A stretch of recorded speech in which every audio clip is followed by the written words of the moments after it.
कुटुंबाचा मुख्य कमावता आधार निखळला की गरिबांचे जगणे कठीण होते. अशा कठीण काळात केंद्र सरकारची राष्ट्रीय कुटुंब लाभ योजना निराधार कुटुंबासाठी एक मोठा आधार ठरत आहे.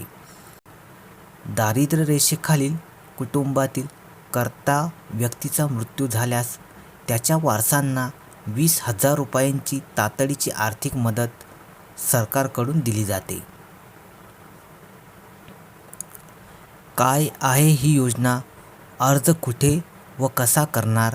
यासाठी कोणते कागदपत्र लागणार? पात्रता काय असणार? सविस्तर जाणून घेणार आहोत या व्हिडिओमध्ये. तर तुम्ही हा व्हिडिओ शेवटपर्यंत अवश्य बघा व चॅनलवर जर पहिल्यांदाच आलेले असाल तर चॅनलला लगेच सबस्क्राईब करून घ्या. राष्ट्रीय सामाजिक सहाय्य कार्यक्रमाअंतर्गत ही योजना राबवली जाते. कुटुंबातील मुख्य उत्पन्न मिळवणाऱ्या व्यक्तीचा नैसर्गिक किंवा अपघाती मृत्यू झाल्यास उर्वरित कुटुंबाला उदरनिर्वाहासाठी अर्थसहाय्य दिले जाते. कुटुंबातील मुलगा किंवा मुलगी यांच्यापैकी कुटुंबाचा जो मुख्य कमावता होता त्याच्या मृत्यूवर ही मदत मिळते. मृत व्यक्तीचे वय 18 वर्षापेक्षा जास्त आणि 60 वर्षापेक्षा कमी असावे. कुटुंबाचे नाव दारिद्र्य रेषेखालील यादीत असणे अनिवार्य आहे. आवश्यक कागदपत्रे: नगरपालिका किंवा ग्रामपंचायतीचा मृत्यू दाखला आवश्यक आहे.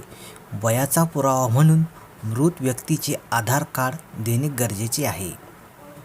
अर्ज कुठे व कसा करणार?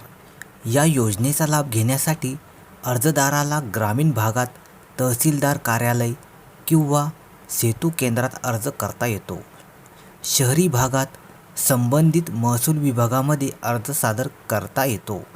विहित नमुन्यातील अर्जासोबत सर्व कागदपत्रे जोडून ती नायब तहसीलदार यांच्याकडे जमा करावी.